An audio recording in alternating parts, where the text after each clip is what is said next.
Est-ce que vous faites partie des personnes qui manquent de confiance en elles? Si c'est le cas, cette vidéo peut vous intéresser. Pourquoi? Parce qu'une des manières de définir ça, eh bien, souvent, c'est ce qui se passe, c'est de regarder les autres et de considérer que les autres sont, je sais pas, pleins de confiance, osent parler en public ou ce genre de choses. Bref, d'être en admiration devant des gens qui sont capables de faire ce que nous, on n'est pas capable de faire. Mais ça, c'est l'admiration, c'est pas un manque de confiance. On est tous en admiration face à des gens qui sont capables de faire des choses qu'on n'est pas capable de faire, c'est ce qui nous tire vers le haut.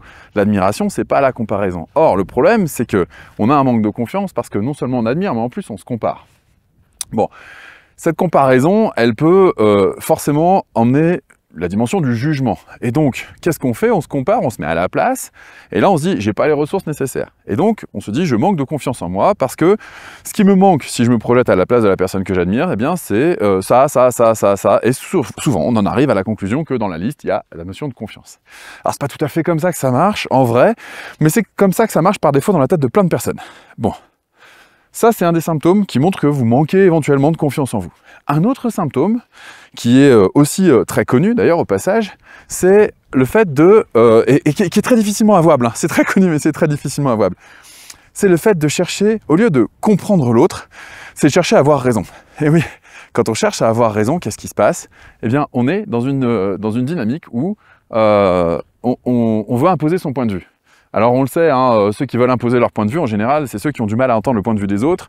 Et donc, c'est ceux qui ont du mal à considérer eh bien, qu'on puisse être en désaccord avec eux. Et que ce désaccord pose problème. Okay, donc, cette problématique du désaccord, elle est terrible. Parce que si je manque de confiance, non pas en moi, mais on va dire en mes opinions, une personne qui n'est pas de mon avis va me mettre en situation d'insécurité. Donc, à partir de là, qu'est-ce que je vais faire? Je vais chercher à défendre mon point de vue. Logique. Ce point de vue que je vais chercher à défendre, le problème qui se passe, c'est que je vais le chercher à le défendre bec et ongle, même si ça doit pourrir la relation. C'est comme ça que des amis s'engueulent entre eux, c'est comme ça qu'on s'engueule en famille. Pourquoi? Parce qu'on cherche à défendre son opinion.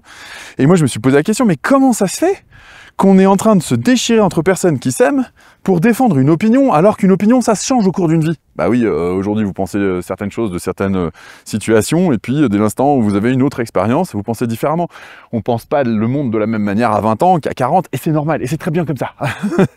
Donc, en fait, cette notion de se battre pour ses opinions, elle ne vient pas de l'opinion en elle-même, contrairement à ce qu'on croit ou ce qu'on aimerait croire. C'est-à-dire, nous, on a la bonne opinion et l'autre a la mauvaise opinion, parce que nous, on a le bon modèle du monde. Non, non, en général, ça vient d'une insécurité, c'est j'ai cette opinion du monde, bon, ça me permet de me sécuriser. Si l'autre a une opinion différente, ça veut dire que mon opinion, malgré toutes les recherches que j'ai faites, eh ben, c'est peut-être pas la meilleure. Si c'est pas la meilleure, alors je remets en question tout mon processus de réflexion du monde. Je mets en question finalement toute ma vision des choses, ma vision, je sais pas, de la politique, des relations humaines, de la finance, peu importe le sujet. D'ailleurs, la plupart du temps, c'est les sujets où on se bouffe la gueule. Donc si mon opinion n'est pas la bonne, ça veut dire que mon modèle du monde n'est pas le bon, ça veut dire que je suis en insécurité parce que j'évolue avec cette certitude-là et ça me sécurise. Et donc, on peut constater que les gens ont un manque de confiance en eux parce qu'ils affirment des opinions et ils ne supportent pas que des personnes aient des opinions différentes. Ça, c'est signe d'un manque de confiance. Donc, en gros, je traduis, manque de confiance, c'est chercher à avoir raison. Quand on sait qu'on a raison, on le sait. On n'a pas besoin de convaincre l'autre. On le sait pour soi, on laisse l'autre faire ses expériences, et on sait qu'on a raison pour soi. Parce qu'avoir raison, ça veut pas dire avoir raison dans l'absolu. Ça veut dire avoir raison par rapport à sa propre expérience de vie, son propre modèle du monde et sa propre façon de faire les choses.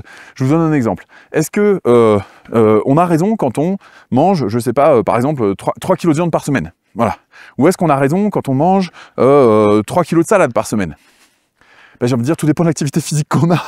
Si vous dites à un rugbyman de jamais manger de viande, manger que de la salade, il va peut-être tomber en anémie. Si vous dites à un mannequin anorexique, dont le fait d'être anorexique ou très mince participe au fait d'avoir son métier, peut-être qu'une certaine alimentation trop riche, eh ben, elle n'aurait pas raison. Donc ça dépend des circonstances. Personne n'a raison de manière absolue, on a tous. Donc mon exemple était peut-être très mal choisi, mais en gros ce que je voulais traduire, c'était... On a tous un contexte. Ce contexte, il est inhérent à chacun. Et donc, dans notre contexte, dans notre vécu, dans notre environnement, eh bien, pour ce qu'on a envie de faire, on a souvent raison de faire ce comme on fait parce qu'on a raison pour soi. On n'a pas raison sur l'autre. Et ça, c'est souvent une difficulté qu'on a quand on cherche à avoir raison. On cherche à avoir raison sur l'autre. Et ça, c'est un problème. Donc, avoir raison, non pas sur l'autre, mais en soi, pour pouvoir être suffisamment solide, c'est-à-dire avoir suffisamment de sécurité intérieure, et ensuite commencer à envisager un point de vue différent, dans la conversation. Ça, c'est signe de confiance en soi, c'est-à-dire confiance dans son positionnement vis-à-vis de son vécu et accepter que l'autre soit différent. Plus on accepte des points de vue différents, des façons de faire différentes, tout en interagissant avec ces personnes-là, plus on est tolérant dans la différence, plus ça veut dire qu'on a confiance en soi et en son système. Moins on est tolérant de la différence, plus on est en insécurité et moins on a confiance en soi. Alors à partir de là, bien sûr, il y a des tas de choses qui commencent à s'enclencher quand on y arrive. Eh bien, c'est la notion de confiance en soi, en son propre vécu par rapport à soi, en ses propres décisions. Confiance aussi dans sa manière d'évoluer, d'aborder la suite, les relations humaines, pourquoi pas. Confiance dans, je sais pas, des tas de choses. Sa capacité à changer aussi, confiance, changer d'opinion, ça peut être vachement bien. Et on le voit aussi, donc je finis sur le principe de chercher à avoir raison, on le voit aussi au moment d'une rupture. On a l'impression qu'on s'est fait avoir parce qu'on était dans une relation avec une personne vachement bien, on était bien dans cette relation, on y a cru, et puis on était déçus, mais on a tenu bon, et puis après, comme ça c'est fini, eh bien on rentre dans ce qu'on appelle le biais cognitif des coûts irrécupérables, à savoir qu'on a tellement investi dans cette relation qu'on aurait aimé qu'elle fonctionne, et comme elle n'a pas fonctionné, on se sent trahi, et comme l'autre nous a largué, on se sent rejeté. Donc on se sent trahi et rejeté. Dans ces moments-là, on se sent en état de faiblesse, on ne se sent pas en situation de confiance en soi, on est bien d'accord. Donc qu'est-ce qu'on va avoir tendance à faire, parce que c'est le réflexe facile, c'est de pointer notre doigt sur l'autre et de dire tout ce qui ne va pas chez l'autre. Et à partir de là, qu'est-ce qu'on fait? Eh bien, on se rend compte que on cherche à avoir raison sur l'autre. Pourquoi? Parce qu'on manque de confiance et d'estime de soi aussi. D'où la transition, c'est là où je voulais en arriver, c'est que dès l'instant où on commence à développer la notion de confiance en soi, c'est-à-dire accepter que l'autre nous ait largués pour des raisons qui lui sont propres, ça veut pas dire qu'on est une mauvaise personne, ça veut dire que c'était pas la relation qu'il voulait vivre. Et puis c'est tout. Et ben ça soulage vachement plus que de dire ouais, l'autre c'est un méchant, c'est un pervers narcissique, c'est... Vous pouvez qualifier la personne de tout ce que vous voulez, de toute façon, concrètement, 1, ça ne fera pas changer le monde, et 2, ça ne vous permettra pas d'aller mieux, ça vous soulagera éventuellement temporairement, mais ça ne vous permettra pas de construire une prochaine relation avec plus de confiance, parce que vous aurez de nouveau peur de vous faire avoir. Donc c'est une solution à court terme qui peut être séduisante, mais qui à long terme ne mène à pas grand-chose finalement quand on y regarde bien.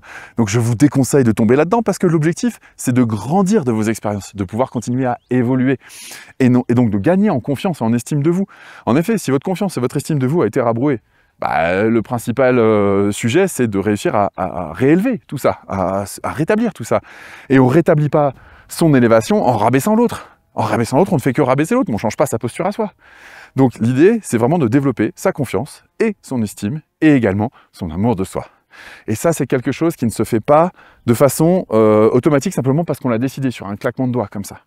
C'est quelque chose qui se fait en mettant en place un processus systémique. Parce que très souvent, en tout cas c'est ce que j'ai pu observer dans mon travail, depuis le temps que je le fais, très souvent on s'aperçoit de quoi? Eh bien on s'aperçoit que la plupart des gens qui manquent d'estime, de confiance et d'amour d'elles-mêmes tombent dans des relations de manipulation, voilà, où elles en prennent plein la tête. Elles vont de relation en relation en espérant que ça marche comme par magie, mais en ne faisant pas l'effort de travailler sur leur propre système de fond, sur la notion justement de confiance, d'amour et d'estime. Donc de relation en relation, leur confiance, leur estime et leur amour se trouvent ratatinés parce que prendre des claques à chaque fois, alors je rigole mais c'est pas drôle, hein. Voilà, donc on se trouve ratatiné à chaque fois, et à chaque fois, qu'est-ce qui se passe? Eh bien, on espère que enfin, ce sera la bonne personne, que enfin, on aura quelqu'un qui nous comprendra, que enfin, on aura quelqu'un dans notre entourage ou dans notre relation intime qui verra enfin qui on est, qui nous... Bref, tout ça, tous ces rêves de enfin la bonne personne. Mais jamais on se pose la question de est-ce que je suis capable de vivre la bonne relation? Parce que je peux tomber sur la bonne personne et pourrir la relation. Pourquoi? Parce que ma relation à moi-même est déjà pourrie. Et donc les notions de confiance, d'estime et d'amour de soi, si jamais elles sont à un niveau, on va dire, raisonnable et constructif, dans une relation, on peut échanger avec l'autre sans se sentir rabroué, sans se sentir manipulé, sans se sentir sous emprise, parce qu'on a suffisamment de confiance, d'estime et d'amour de soi. C'est pas à l'autre de nous apporter ça, parce que sinon on est de nouveau en posture d'emprise, donc ça marche pas.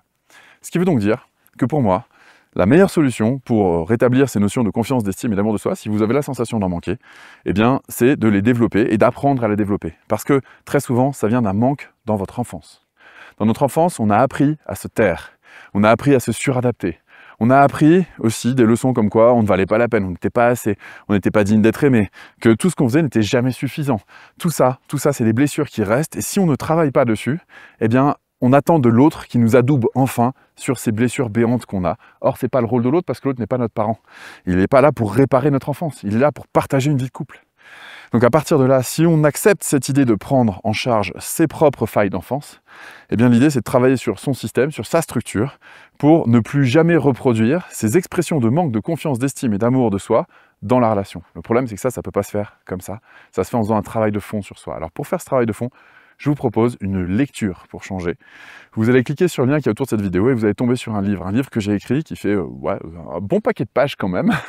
Mais je vous donne toute la méthode entière de A à Z pour restructurer toutes ces notions de confiance, d'estime et d'amour de vous, pour faire en sorte de ne plus jamais reproduire ce genre de schéma dans les prochaines relations. Sur ce, je vous souhaite de bien prendre soin de vous et je vous dis à très bientôt.